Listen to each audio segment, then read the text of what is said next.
Hey, it's Jeff McNichol down here at Mom's Music, 1900 Melwood Avenue. And I was just thinking, when I was a kid, the magic was at Frankfurt Avenue, the Mom's Music at Frankfurt Avenue. And I used to beg people to get a ride down there just to hang out with the guys and see all the cool gear. Now that I'm the owner of this store, it's like a dream come true. We're recreating the magic with the vibe that we used to have at the old store. We're carrying all the gear that you're going to possibly want. We're giving you the outstanding service and personal attention that you deserve.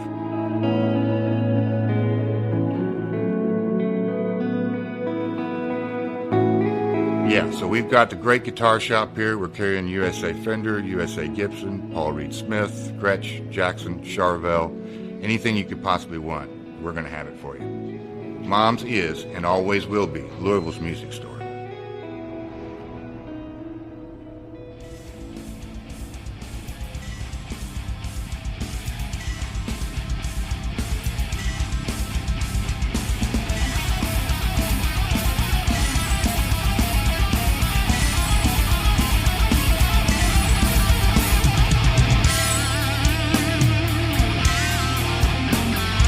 Thank you for tuning into the Metal Forge. I am Mark Jackson and I am your host. The premise of the show is pretty simple. Awesome interviews and awesome music. If you want to contact me, hit me up at metalforgeradio@gmail.com or visit the website metalforgeradio.com. And now let's get this show on the road. Thank you for tuning into the Metal Forge this week. I'm Mark Jackson and I'm your host. This week we have Vometh from Stockholm, Sweden, pounding out some killer fucking tunes in the Metal Forge. But before we get into that, I do want to bring up YouTube. I recently opened a YouTube channel about 6 months ago.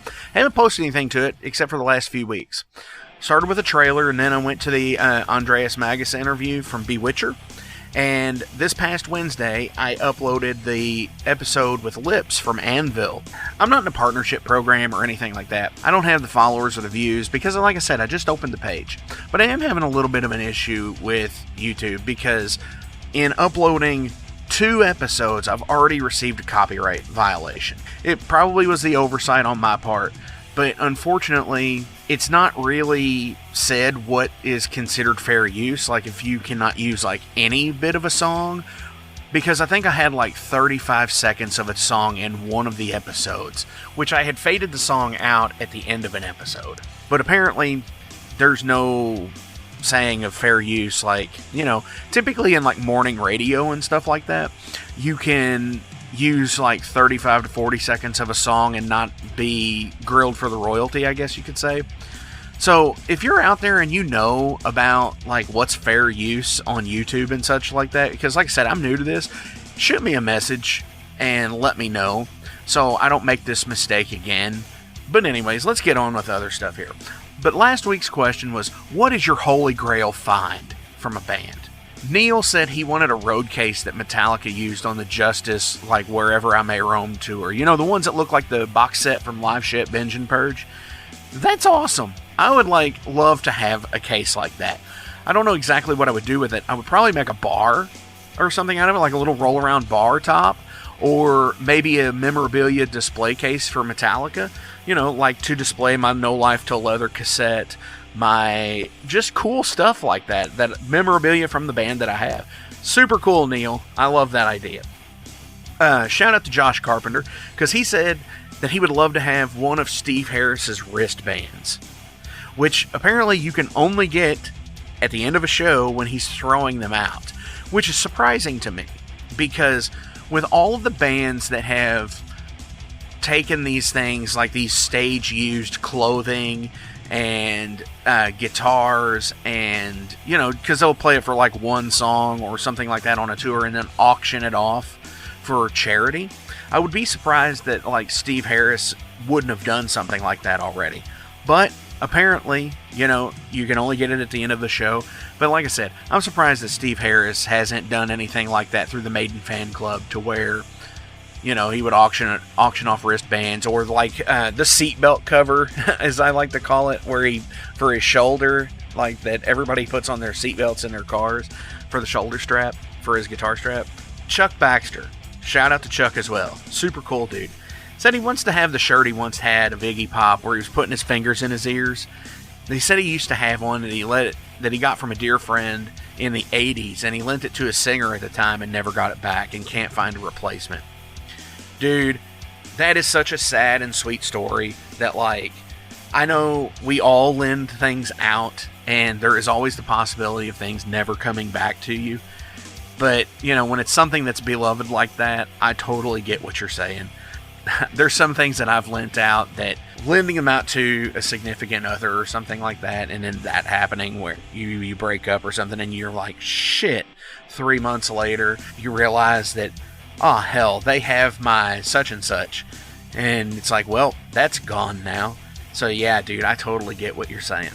Colin Canton said on his reply to the question that he wants to get the Sam Hain CD VHS box set. He keeps looking at it on eBay, but he never pulls a trigger. I get that too, because there's so many box sets out there that I've had and sold and wish that I had them back. For example, the Motorhead Stone Deaf Forever box set. I had a copy of it. I kept it for years. Got it for like $20 at a used store. And it had everything with it. It had the poster. It had the book. It had everything. I was like, holy shit, this is so cool.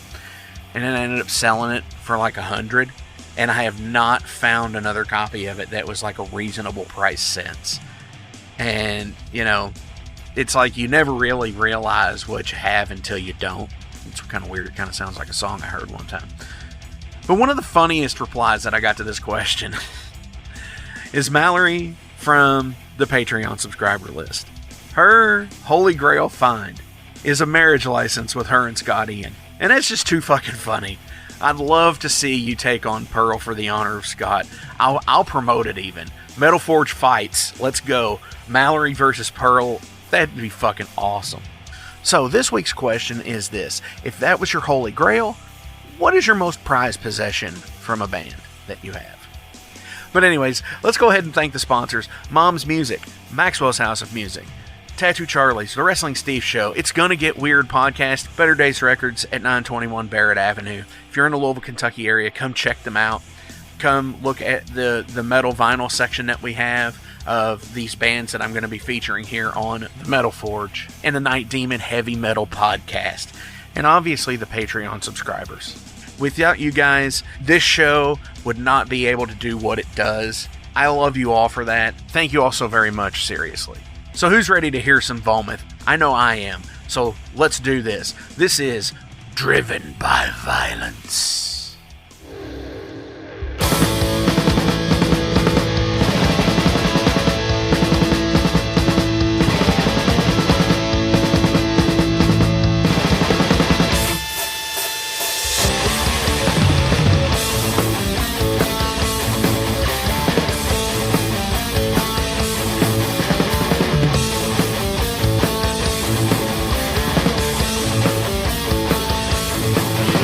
Through all these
All right, Metalheads, I'm being joined on the line right now with Niklas and Henrick from Vometh. Did I pronounce that right? Hello. That's right. That's right. Yeah, see, sometimes you never know, right? It's not as when you're dealing with a different language a lot of the time, and I know y'all speak English, but you never know. Of course, it could just as well have been that we had like some kind of wordplay in Swedish or something, but like this one, it's just English. It's pronounced Vometh. Awesome. So tell everybody out in Metal Forge land about the band.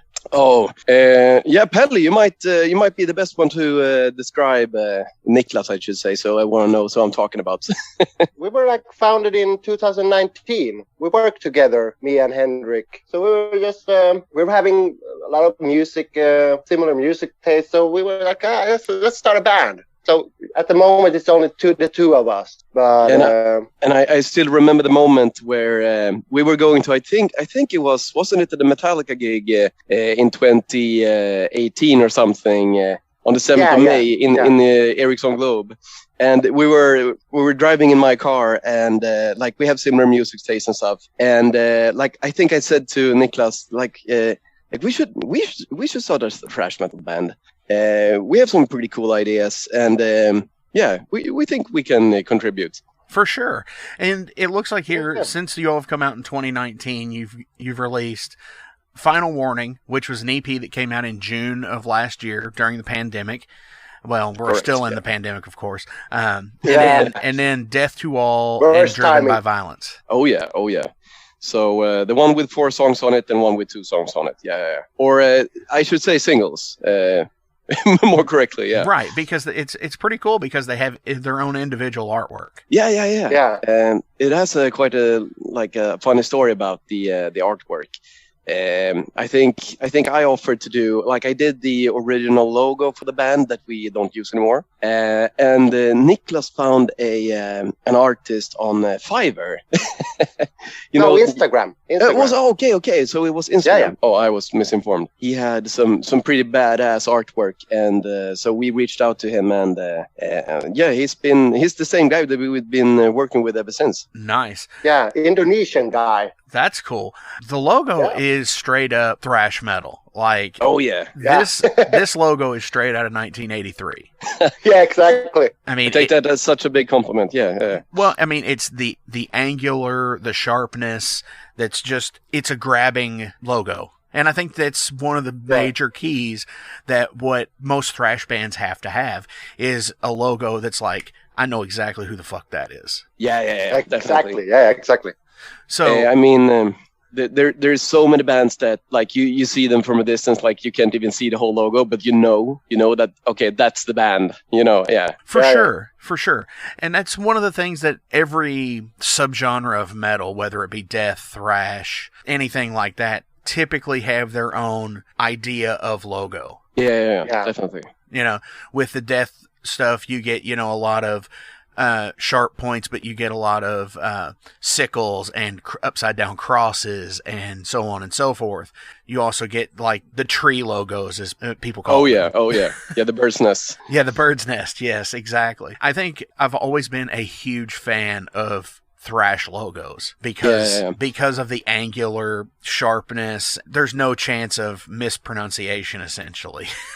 Yeah. And there is so many logos that I'm so jealous of. Like Exodus, for example. I think their logo is it's top notch, and of course Metallica and Slayer. But they're it grabs your attention. You know exactly what you're in for. And I guess they as a kid growing up in the 80s, we were born, I was born in 90 and Niklas was born in 88.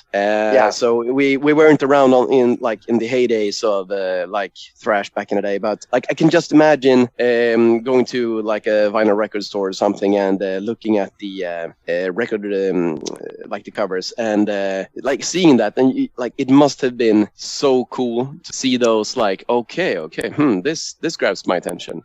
Oh, for sure. And yeah, I miss that heyday as well. The only thing that I had on my side is I had a little bit older siblings, and we, I was introduced to a lot of it through that. And, just seeing the album covers also for me. And I came into the end where it was like CDs and cassettes mostly. Yeah. So getting like the big, vinyl cover was never really a thing, other than my parents' record collection that they had, but that was all country music. So. Oh, okay. I mean, right, but I mean, it's striking a little bit different artwork than the Creeping Death cover from the Metallica 12-inch single, which is still, I would say, my favorite artwork to this day. Is that image? It's so fucking cool to me. So yeah, the single for Creeping Death. Yes, absolutely. Where with the mountains and all. With the mountain. Yeah, that should have been the real cover. I agree with you. I agree with you, Niklas, for sure. Yeah. I think like Ride the Lightning is a pretty good album like cover, but I agree. The Creeping Death has pretty much of a badass. Like it has those I forgot the name of the band, but the Celtic Frost kind of vibes. Oh, definitely. Yes, very much. Yeah. When it comes to the Ride the Lightning thing, I really enjoy the French misprint. French misprint? Yeah, the green one. The green one, yes. I was actually able to come across a copy that was a bootleg print of it, like a bootleg reprint. And I was just like, I don't care that it's a bootleg. I don't care that it's a reprint. I love the green. I love the green Ride the Lightning, so I have to get that. Yeah, for sure. Such an awesome. Ride the Lightning was one of the first albums I got from my mother. Oh wow! Recall it. Yeah, it was bought from Latvia or something on a cruise. So it wasn't even the original pressing. It was just like what do you call it? Like a bootleg. Yeah, exactly. So Latvian bootleg from a cruise. Yeah. Wow. It didn't have the lyrics sheets or anything, so it was just the cover and the backside. Yeah, it was probably it didn't even have a sleeve on the inside either. If it was vinyl. Was it vinyl? No, this was CD. Oh, wow. Oh. Yeah, so it's like a little 2-panel deal for sure. CD burner and like a printer. Well, Exactly, yeah. I imagine there were so many times that they're in the bands in the 70s and stuff that their stuff got sold by their record labels where they made either bad deals or the label went out of business because they couldn't pay for everything, that there are so many bootleg versions of especially Black Sabbath albums. You'll get like the Dorchester Holding stuff, which is from like Germany or something like that, where it's like a German bootleg label, and they'll flip tracks where you'll get like the CD and like the last song and the next to last song will be different than they were on the original album with a minor change in the artwork. So seeing things like that, it's always interesting to me how many times that like bands like Metallica and Exodus and just any of those bands have been bootlegged and things been changed. Yeah, definitely. So, for sure. So back to you guys though. We've talked a little bit on we've talked a little bit about everybody else so far. When you guys get together, obviously there's only two of you. You're in the same area. You said you used to work together, or you do work together. Yeah, we do. Yeah, we work. Yeah, when it comes to actually writing music, I mean, is this something that you all just sit in a room and come up with, or is it something where one of you will say, hey, I've played this song and recorded on like my Focusrite rig for my computer and send it to each other? How do you all do that? Yeah, it's the latter. Niklas does a lot of the demo work, and he has up to today he has like mostly been the one contributing with the musical ideas and like writing songs. Yeah, no, exactly. But I often let Henrick do all the lyrical work because he's better in English than me. You shouldn't put yourself down, Niklas. No, but I always do the song melody, and then you can do the lyrics. Yeah. Right on. I mean, it's a great teamwork. Yeah, of course. Like we complement each other a lot. Like like Niklas said, in the beginning, like the first, I think like we had let me see. I think we have like 7 songs that we rehearse, and we started off with like 3 of them once we formed the band, and that was all songs that Niklas had prepared for us. And like starting off with, they didn't even have lyrics. It was just like, since Niklas plays drums and I play the guitar, and just recently, or well, when we dropped our EP, that's when I decided like maybe I should give it a try and sing. But like the first lyrics that was written was actually by you, Niklas. You wrote the first 4 of them that we released. Yeah, exactly. Yeah, and then you wrote Driven. Yeah, exactly. And like with minor input from me, I didn't have much to I liked it. But more recently, I've been more active in the writing of the text. Niklas might have an idea for a lyric subject or something, and I might like streamline it a little bit. Like say, for example, Niklas has written a lyric, and like I think it's good, but like I can lift some things from his lyrics and like make it a little bit more coherent. And yeah, of course. But mostly it's been up to now, at least, has been Niklas writing the both melody and all of it, I would say, actually. Okay. All the heavy riffing. yeah. Actually, yeah. Which is still pretty cool, because that you both are doing it, which it's always interesting to me how bands, other than my own, obviously, because I know how we do it, but I like to get an idea how everybody else does, because there's so many different ways that people do it. Where you I've always said there's always 2 people when it comes to all these major bands, and you can say the Beatles, Kiss, Metallica, Exodus, even so on and so forth. There's so many. I always relate it to 2 people. There's the 2 people who are the driving force and creative force of the band. You know, whether it be Megadeth is the Dave and Dave show, as I call it. James and Lars, Gene and Paul, so on and so forth. Paul and John in the Beatles. That there's always 2 people, it seems like, and with it only being 2 of you, obviously, there you go. Yeah. Of course. And the funny thing is also that like we're like the both of us are like we play both drums and guitar and bass.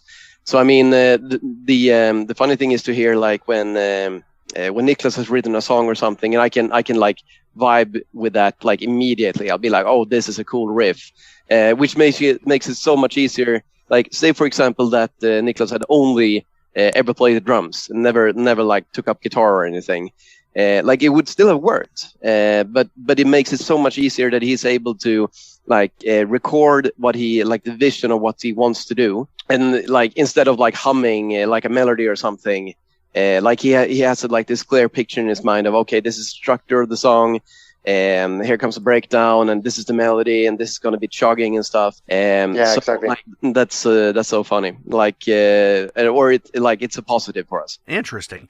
So by that rationale, when you do get together to write something, and say one of you writes the guitar part, do you then teach the guitar part to Henrick? Or vice versa, and then I can try. I'm not a guitarist, but I try. Oh, okay. Yeah, so, I'm just lucky when I play. Nice. That would be so interesting to have a band, I would say, that could do that everybody could play everything. And I'm sure there's bands out there that I've talked to that do that, but don't say that they do that. But that would be so rad. For sure. There are one of my biggest inspirations is and now I forgot his name as well. Carlos from Warbringer. Okay. Like the drummer, and he's been like one of my biggest idols. Like he writes so good like drum tracks, and he's also been like part of, from what I understand, like writing a lot of the guitar parts as well. Oh wow! And like that thing where you can like contribute, like even if you have your main instrument, that you could like pick up a guitar and like show the guitar. It's like this is an idea I have, or even record a track. Like I think it's a fun like an Easter egg when one person playing one instrument comes in and does like a small part on another person's like track, like a guitar track or a drum track. which we actually did recently. Which song was it, Niklas, that I actually I helped you out with the intro for the drum part? Was it Driven? I don't remember. Was it Driven? Yeah, I believe it was Driven. We wanted this kind of marching snare drum sound. Yeah, nice. And the intro. Of the song. That's super cool. All right about now, I think we should take a break, and we're going to come back and talk some more about Vometh. Hey everybody, thank you for tuning into the Metal Forge this week. I really appreciate every last one of you that listens. But before I go any further, I do want to tell you that we do have a Patreon page here. And there's 3 tiers. There's the down and dirty dollar tier. It's just $1. Hey, you're not going to miss $1. Nobody does. Then there's the $5 Showstoppers tier, which you get a patch, stickers, whatever we have that's in that price range. And then there's the $20 a month Master, where you can get a t-shirt, any size, any color of the Metal Forge logo. Fuck yeah, that's awesome stuff. Oh, and by the way, if you donate on there, guess what? You get the show 2 days in advance from everybody else. Thank you all so much. It's patreon.com/metalforgeradio. Check it out and donate today. I love you guys. Thank you. Hey guys, Wrestling Steve of the Wrestling Steve Show here. So if you're currently listening to the Metal Forge with Mark Jackson, then you understand that Mark Jackson has a pretty discerning taste when it comes to music as a whole. You'll also understand that he has a discerning taste for professional wrestling, just like me. My show is called The Wrestling Steve Show. I talk about modern and classic pro wrestling in a completely unbiased, unfiltered way. Be sure to check me out on all available podcasting platforms. That is The Wrestling Steve Show. And I am the host, Wrestling Steve. Just remember, like Confucius said, man who goes through turnstile in Thailand is going to Bangkok. Pro wrestling. More about you guys here. With there only being 2 of you and us, the world being kind of sidelined with the pandemic. Yeah. Once restrictions are lifted and shows are able to come back, is there a desire to add a 3rd or 4th member to this and become a live/touring band? Definitely. Yeah, of course. Definitely. Yeah. Actually, we have the guy who's playing the solos on the 2 latest songs is actually joining us this summer. So nice. So we just need a bass player now. Right on. So that. But at the moment, we just concentrate on making songs. For sure. Yeah. Well, better songs. Sorry. Yeah, well, I get that. There's no sense in it right now if you don't know when restrictions would be lifted. So. For sure. Exactly. We hope for Sweden's policy in with handling COVID and everything has been it's been very, very special, and I know it's been written about in other countries and stuff, but even in Sweden, I don't believe that they will lift restrictions until at the earliest at the end of the summer, but I don't believe that would happen even then, but I hope for it to happen. Last April, I believe it was, I was actually speaking with the guys in Germbomb, if you're familiar with them from there, and they were saying something similar, that the restrictions were pretty heavy, even going straight from the beginning, it seemed like. Yeah, definitely. I mean, they do have a quite close to our workplace. They do have a local pub that kind of circumvented the restrictions by only having a certain amount of people, and they've been going strong for I think the last year actually. Oh wow! So, but it's a finicky situation where they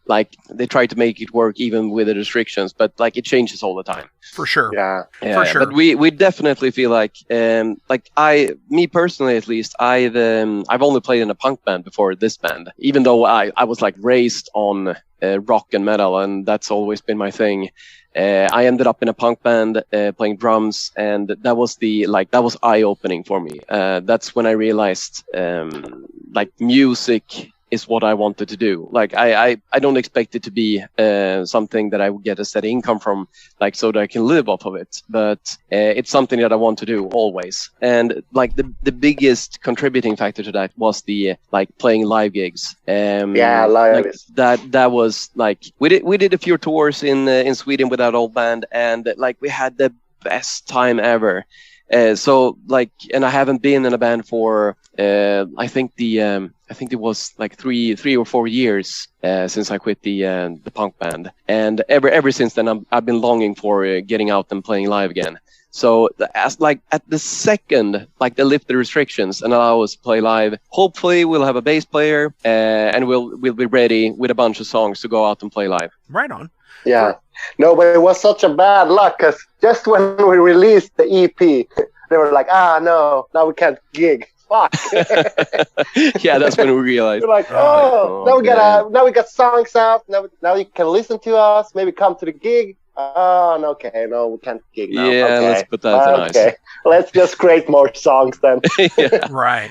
So I notice on the Bandcamp page, you've pretty much got things down just as a digital format. Is there going to be a physical release of any of these? That's actually that's a good question, and the funny thing is actually that we have a small vinyl, like they hand press the I records. saw the video of that on Facebook where it was like limited to 14 or something.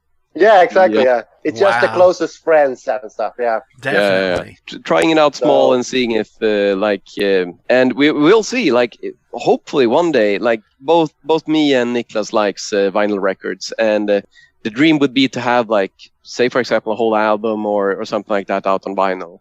Me personally, like, I'm not that excited about CDs. Like, I get that people have their car stereos and stuff, and I do too. But, like, I'm not as excited by that. The dream is to have, like a vinyl. For sure. And I think in this market these days, the vinyl is definitely the way to go for metal music.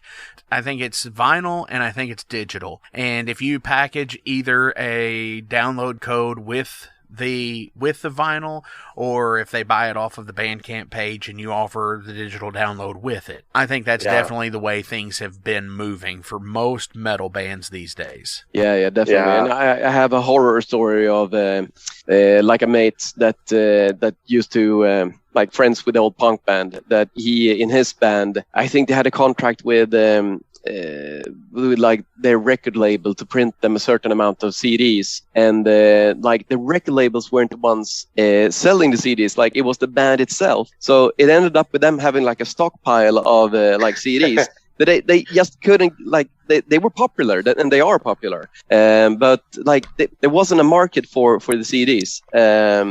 So that's kind of the horror story. Like, especially with a relatively small band such as us, every time we do something, we have to have like cost efficiency, and like it's super boring. Like, I wish we were like big enough to not having to care about that. But like printing a limited number of vinyls or stuff like that makes sense in the beginning. Oh, you're absolutely right. Because like printing a lot of CDs doesn't make sense. As soon as we can start gigging, then we can press like hundreds of singles. Right, At least then you don't. Yeah, because then you always have some product somewhere, and that's the thing I've always tried to say to people is, because I've been in that situation where I've been in a band where we pressed more than we needed. Oh, yeah. And after the first couple of years, people just don't want them anymore. You can't give them out. You can't give them out at Christmas. You can't give them out at Christmas anymore. Not even the flea market wants them anymore. It's savage. But yeah, the biggest thing that I could ever tell anybody is know your market. If you have 1,000 people buy your stuff immediately as soon as it comes out, you know what you need to print. Definitely. For sure. Yeah. But like this small edition we made, it was just for private interest. You know, I'm a vinyl lover, so I just wanted my own copy of it. For sure. So instead of like printing hundreds, it was perfect to just print like the exact amount that we wanted. So that was just perfect. Definitely. And that's, so it's a cool memory. Oh, absolutely. And even if something happens to where something doesn't happen or doesn't go anywhere, or exactly, you still have that, and that's the one beautiful thing about being an artist, whether it's a visual artist, whether you make movies, whether you make music, it doesn't matter. That once you've committed to putting something down on paper, on tape, on celluloid, that's there, and that's forever. Yeah, exactly. Somebody finds that stuff 100 years from now in some ancient war ruin. World War Apocalyptic III. City. Yeah, in the underground city where the Third World War has happened, and they're gonna find a record player, and they're gonna find all of our music, and everybody like, holy fuck. Now all of a sudden, I'm imagining 2112 by Rush. That's exactly where. Like. Yes. Yeah. Instead of finding a guitar, you find this old like vinyl and be like, oh, what is this? That's awesome. 2112. Yeah, with you just releasing the 2 singles back in February, do you have anything coming out soon? Yeah, we're working on a new song at the moment. Yeah, and we're constantly we have a bunch of songs in the pipeline, and we're not going for a whole record kind of thing. We're recording them like as we go, like since we're doing all the production, everything ourselves. We try to do it like as regular as we can. We have one that is almost completely recorded, like the instrument tracks are laid down. So that's just a matter of like tweaking and mixing and mastering. And then we're going to continue doing like that continuously. So hopefully, like by the time we'll be able to play live, we'll have a bunch of songs. So we're going to still we're going to be active, and like our plan is to have a lot of songs. For sure. Definitely. All right, let's take a real quick break, because it's that time. Time for Beer 30, I guess you want to say, if you want to grab a beer, as long as you're not driving. Fuck yeah. We're going to come back with Henrick and Niklas. We're going to get into some general profile questions on these guys in Vometh. Dig it. Welcome to the night. You think you know Night Demon? Then the Night Demon Heavy Metal Podcast is for you. Step into the darkness as we peel back the curtain to give you an unprecedented, all-access look into the mind and the heart of the demon. We're talking band history, song analysis, studio anecdotes, stories from the road. It's everything a diehard Night Demon fan could want and more. This is the only place to learn the inside scoop, the deep dive trivia, the untold tales from the band members themselves and those closest to the Night Demon story. Need more? The sacred Night Demon Crypt will be pried open to reveal demo recordings that have never before seen the light of day, all with in-depth commentary by the band and the people who were there for the writing and recording process. This is a gold mine, a treasure trove of all things Night Demon. Head over to nightdemon.net or wherever you listen to podcasts. Hi, this is Frank Green from the It's Gonna Get Weird podcast, a podcast I host with Scott Clark. You're gonna get everything you need on the podcast. Lots of laughs, lots of music, some sports, and maybe some inappropriate shit. Usually that's Scott's forte. Check it out. It's Gonna Get Weird.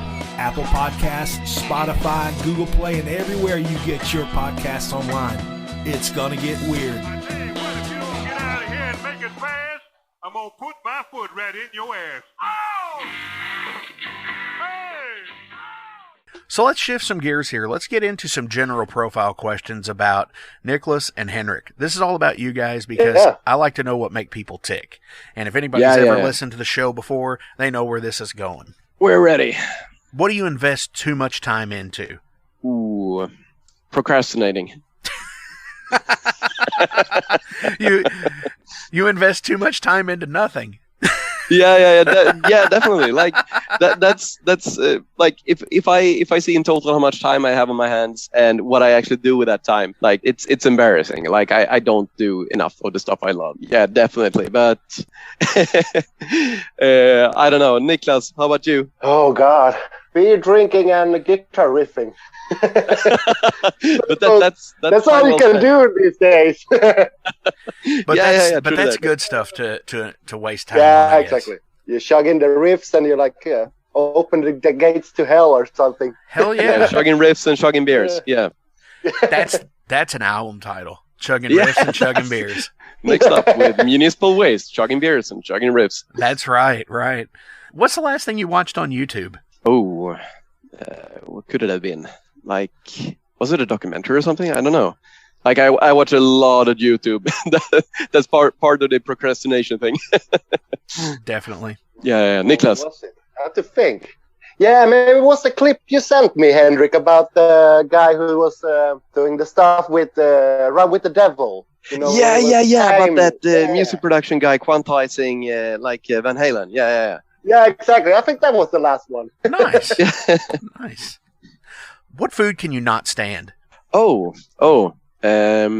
guess movie? it would be Niklas. What do you say? Did you say movie? Food. No, food. Food. Oh. I know definitely like stuff that looks like what it did when it was alive. That I have a hard time for. Wow. Yeah, I know what I hate. Fucking burger. I fucking hate that. What is Oh it? my god. It's so Not burger, but burger. Like I don't even know the if it's an English word, but like it's like instead of rice, I guess. looks like cat sand. Yeah, true. It actually does. Like I fucking hate that shit so much. I have to look it up now to see what it's called. Let's see. What, like quinoa or something? Could it be? Yeah. Exactly. Yeah. Parboiled It's growths of several it's so different tasteless. kinds. Yeah. Definitely. It doesn't taste anything. Like rice is the superior thing. Yeah. Right on. That's like the only thing I hate, probably, that I know of. I'm a food person, so. Definitely. If you followed your dream as a child, what would you be doing right now? I'll let Niklas take that one. I would probably on the road somewhere, like maybe going gigging. Okay, so like not much digging different. holes. So not much different than what you would be doing. You'd just be adding music to that. Yeah. Exactly. Maybe like having like I don't want to be like the biggest band in the world, but maybe just like normal big. You know, you get the show. You know, no, but you know, like Not playing If in there are bars, but not festival- playing in arenas. Somewhere in exactly. between. But like yeah. every summer, you know that okay, we can get booked if we want to get booked. You know, have sure. that kind of that would be so cool. That would be like a dream. For And sure. maybe make a few bucks. You know. Absolutely. What about you, Henrik? Oh, like I'm trying to think back of my childhood and what my biggest dreams were, and like all the other kids were like, I want to be a firefighter, I want to be a policeman. But I guess I kind of had my my dream I want to be a fulfilled. porn star. Yeah, exactly. Like 10 years old, be like, I want to be that.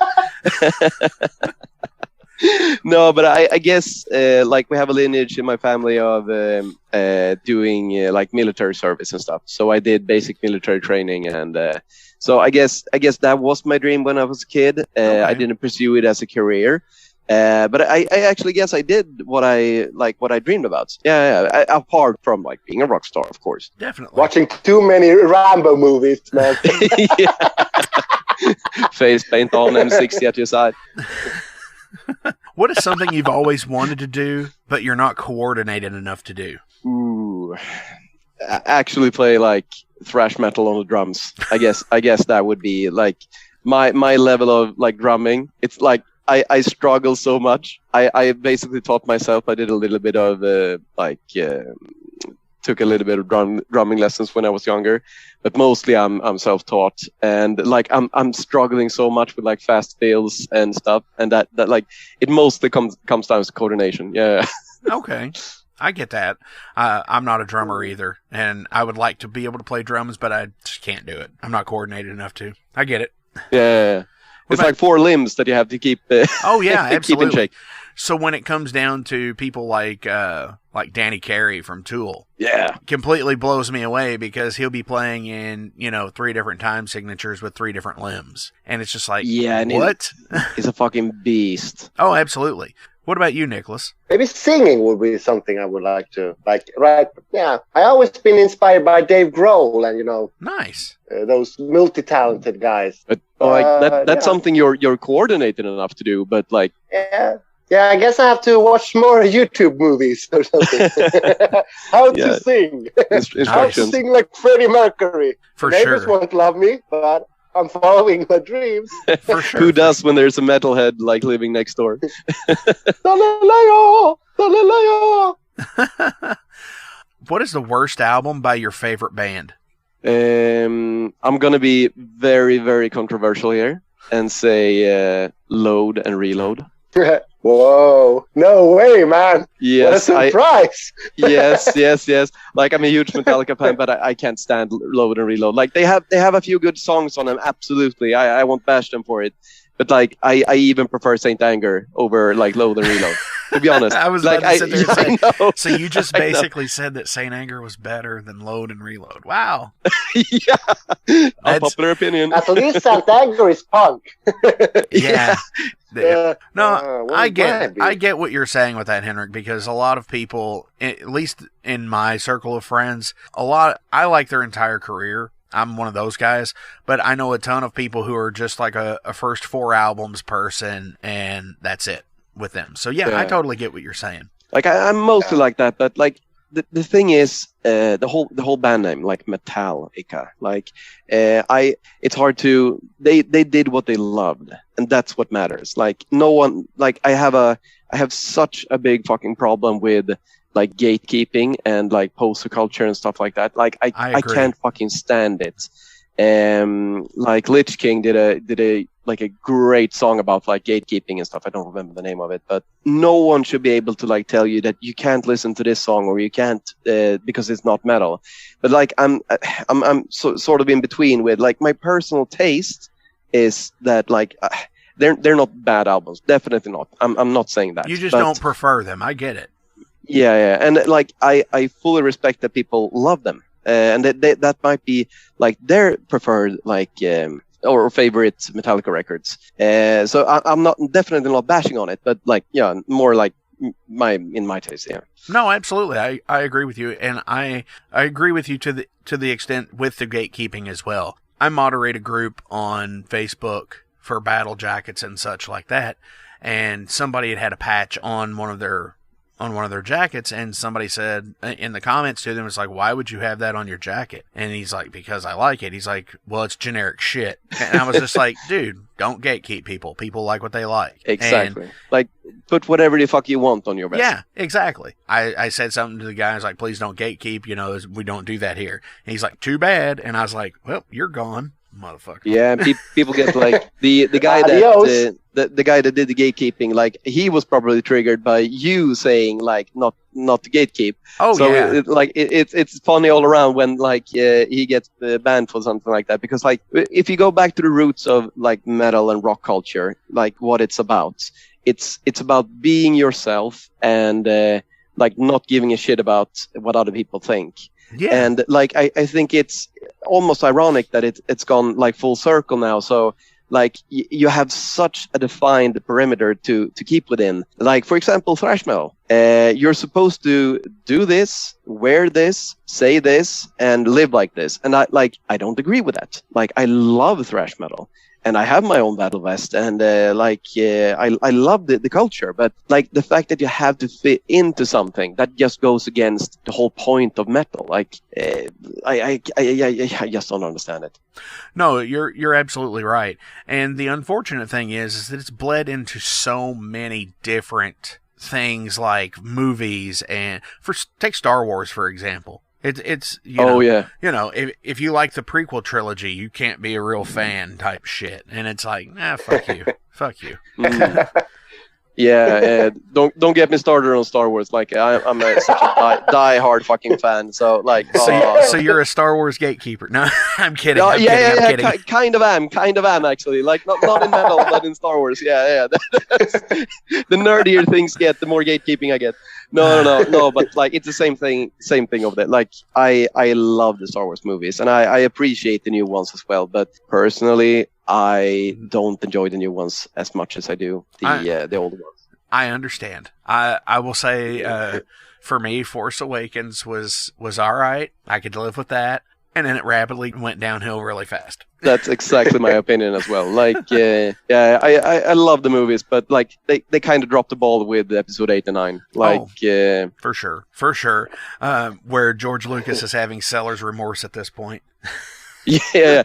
For me at least, the only thing keeping the hope alive is like The Mandalorian. Oh, like, sure. I won't definitely not spoil anything for anyone, but like the ending of the second season, wow. Yeah, absolutely.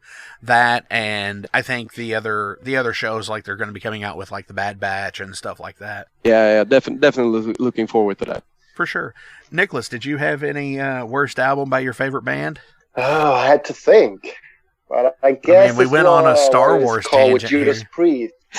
Yeah, exactly. Derailed. Yep. No, but what is it called? The Judas Priest album. What period? When Nostradamus. Yeah. Nostradamus with Judas Priest. That's interesting. Not a fan. You know, that's interesting because being a fan of pretty much their entire career, you know, everything with Rob, everything with Tim Owens, and then Rob comes back and so on and so forth. It seems like that album is very much a division point on fans. There's the people who are diehard love it, and there's the people who diehard just hate it. Okay. There's not like, it's okay. There's a couple of good tracks on it. No, it's either you like that album or you don't like that album. I've noticed. Yeah, it's like Judas Priest, the Sant Anger. Yeah. Sant Anger. Oh, a controversial opinion. No, but right. But they compensated. The latest album is really good. So yeah, they're back. Definitely. They're back. Yeah. I really hope restrictions get lifted soon and we can go back to somewhat, air quotes here, normal life, because I had tickets purchased to see them with Ozzy back last September and I bought them, and then 2 weeks later they're like, well, Ozzy's not going on tour, and it's like, well, shit.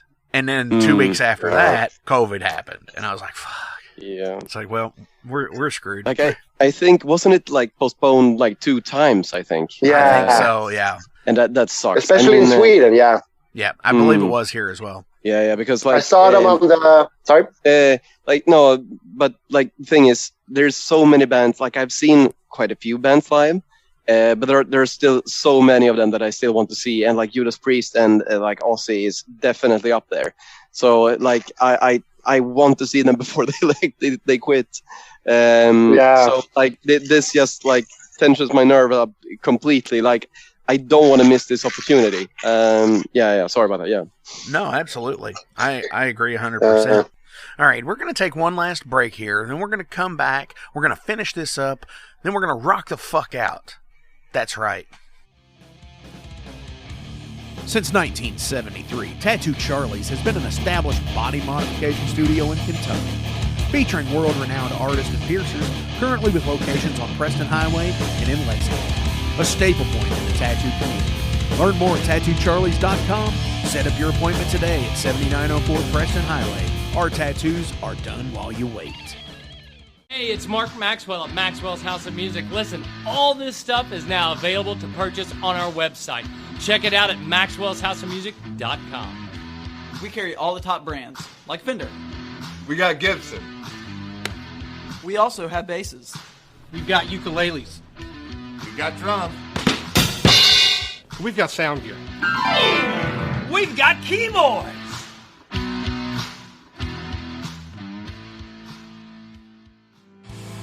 Hey, are y'all in a band? Do you need merch for shows? By now I'm sure you've seen all the Metal Forge patches that are available, along with many more. Well, the printer I use for those is UKR Patcher. Check them out on Facebook and Etsy. They do awesome custom work and for extremely affordable prices for any band budget. Check them out, UKR Patcher on Facebook and Etsy.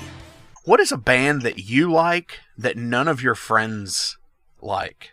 Ooh, I have one. But Pelle, Niklas, go first. Yeah. Oh, that's...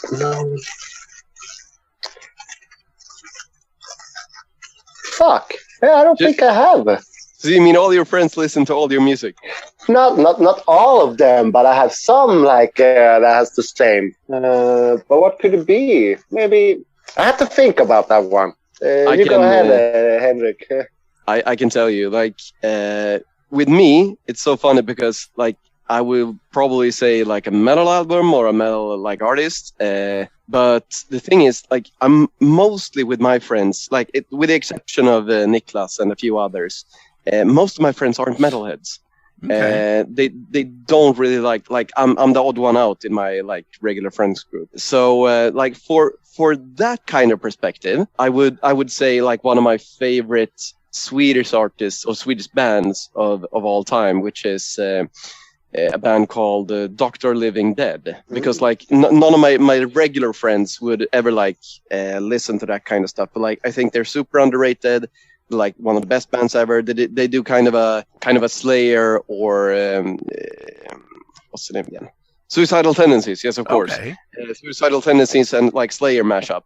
Wow. Super good band. Like I recommend everyone to listen to them. They have they don't take themselves very seriously, but they have awesome music. Definitely. But like going the other way around, like more relevant to like I guess the people listening to this show and stuff like that, like people that are metalheads. Then I would probably say like bands like ABBA, for example. Understandable. I'm not the typical metalhead, and that's one of the reasons why I react so strongly to like gatekeeping. Like if people truly knew what kind of music I listen to, like they would be shocked. They would be like, "Are you schizophrenic or something?" Like, see, and I always find that, you know, I definitely understand what you mean by that. And like I said, on the whole gatekeeping thing, it's all bullshit because, you know, Lemmy was a fan of ABBA. So yeah, exactly. Like so, there are so many bands. Like I'm gonna open up and be honest. Like the music genres that I like truly have a passion for, that I love, is metal. Like that's the reason why I want to play metal, and I listen to a lot of metal. But like I have a weak spot for, and like brace for this, like 80s synth rock and pop. And that's that's not what you're supposed to listen to when you're a metalhead. No, yeah, like the new wave stuff, for sure. Yeah, I mean, there's a ton of awesome new wave bands that are just awesome. So, yeah, I totally get what you mean by that, for sure. So, I mean, that's a bit controversial in like metal circles, but like in my close friend group, a band like Dr. Living Dead would probably be like, I don't know anyone else. Like I think Niklas has heard of them because I ramble about them a lot because I love them so much. Right. But other than that, like no one in my friend group have heard them. Okay, Niklas, did you ever come up with one band? Yeah, Sister of Mercy is one of those bands that I don't think none of my friends. Maybe it's only my brother, but he's not a friend. He's a family, so it doesn't count. Right. But yeah. I guess it would be Sister of Mercy. Okay. The goth rock band. Right on. All right, so I got a couple more questions here. What album can you put on and listen front to back? Judas Priest, Painkiller. Absolutely. That's a good one. Oh, yeah.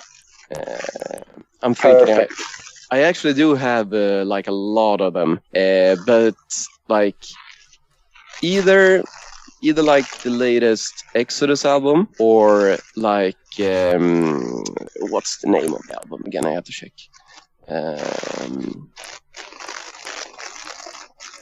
With Exodus? No. But like that one as well. But the album "Crush the Sublime Gods" with Dr. Living Dead. I'm holding on to that. Like I wanna. That one I can listen from start to end, from all the time. I never get bored of it. Awesome. So again, as always, links will be listed below in the description. Guys, do you have any shout outs you want to give to anybody before we go today? All the up and coming small bands, keep going strong. Yeah. Awesome. Yeah, so pretty much. all the underground up and comers, you heard these guys. Stick to what you're doing because what you're doing is awesome for sure. Definitely. Don't let the apocalypse stop you. Yes. If you're going to do that, write the soundtrack to it. Exactly. So, final question for you guys today is: what album changed your life? Ride the Lightning. Yeah. Since I heard that one, I was a metalhead. Since I never looked back. Definitely. Yeah. Like I wasn't young enough to know exactly which album it was, but say it like this: anything AC/DC. Okay. Yeah, for sure. So the first time you heard AC/DC, there it was. That was when you realized that you got the hard rock, heavy music bug. Exactly. My dad has always been the biggest AC/DC fan, and he every opportunity that he had, he played it. And that got me totally into it, like the riffs and the singing, all of it. It's so good. Definitely. Guys, thank you so much for being on the show this week. It's been awesome. It's been super fun. I love talking with everybody outside of the United States and outside of North America just because of the cultural difference, Yeah, definitely. Because it's super cool. So thank you so much for having us on the show. It's a pleasure. Yeah, exactly. Wow. Means a lot. Definitely. Yeah, definitely. It does. You guys are absolutely very welcome. What do you guys want me to play of your alls on the way out today? I think one of our newest songs, I guess, has a little bit better like production value. Pelle, do you have a favorite out of the new ones? Yeah, but play Death to All. All right. Death to All. That one. That's the hit song. Definitely. As you heard them, this is from Vometh, Death to All.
Commander in chief, mastermind.